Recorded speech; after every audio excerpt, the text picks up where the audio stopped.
Tu te maries bientôt et tu voudrais organiser ton mariage de A à Z, j'ai le template qu'il te faut.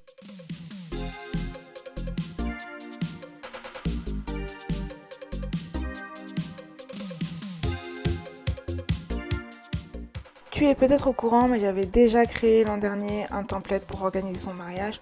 Là, ce que je vais te proposer, c'est une version améliorée du template existant qui va largement simplifier l'organisation de ton mariage.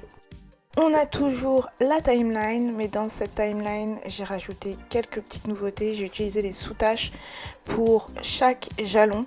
J'ai aussi ajouté quelques éléments comme la liste des invités, où tu vas pouvoir lister tous tes invités, le nombre de personnes, le nombre d'enfants. Il y a toujours bien entendu le message pour te dire si c'est terminé ou si ta tâche est en retard. Tu vas pouvoir aussi lier ta tâche ou ton jalon à une tâche ou un jalon et définir le statut, ce qui va te permettre en fait de suivre la progression, et ça je vais te montrer ça dans un instant.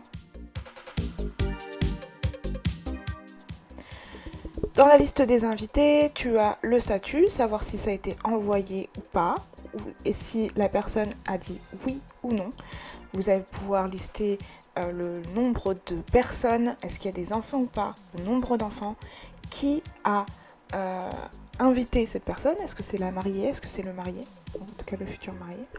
Tu pourras suivre la progression de complétion et surtout tu pourras avoir un suivi ou savoir à quelle date ça a été envoyé et à quelle date ça a été répondu.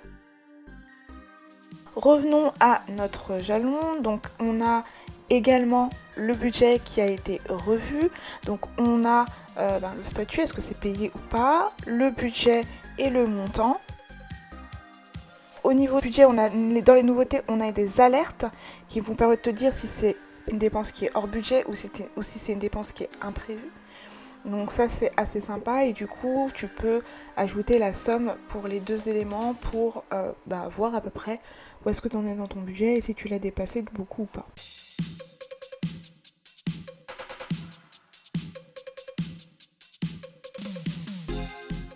Un autre élément nouveau, c'est la planification de la lune de miel. Donc basiquement on a toujours le budget calé sur l'événement lune de miel.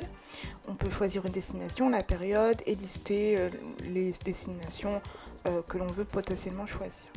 Ensuite, on a une page aussi pour faire un visual board pour le style de mariage que l'on souhaite avoir.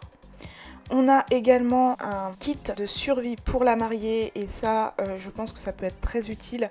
Donc en gros, c'est une liste de plein de choses qu'il faut avoir sur soi le jour J. Je vous invite à le découvrir plus en détail dans le template dont le lien est en description. Et on a également cette fameuse barre de progression qui, lorsqu'une tâche est finie, complète ou annulée, la barre de progression va progresser donc en conséquence et ça va te permettre de suivre à peu près où est-ce que tu en es dans tes tâches. Donc c'est quand même pas mal. Une autre nouveauté aussi, c'est que j'ai rajouté dans le budget une barre de progression sur le budget, donc ça te permet de savoir où est-ce que tu en es dans tes dépenses et si c'est plus de 100 ça veut dire que tu es hors budget, clairement. Par contre attention, il faut bien remplir les deux cases sauf si c'est une dépense imprévue. Si c'est une dépense imprévue, du coup ça va afficher le message d'alerte. Attention aussi, il faut bien choisir l'événement lié à la dépense. Est-ce que c'est pour le mariage, est-ce que c'est pour la lune de miel ou est-ce que c'est pour les fiançailles si jamais tu veux aussi suivre tes fiançailles et donc du coup déterminer ton budget en conséquence. L'autre liste qui est intéressante, c'est la liste des prestataires où on peut rajouter un type, un nom, le site web, l'email, le numéro de téléphone, le lien vers le budget également et ça va permettre de visualiser les dépenses liées à ton prestataire. Voilà, tu as la vue globale sur les nouveautés sur ce template d'organisation de son mariage.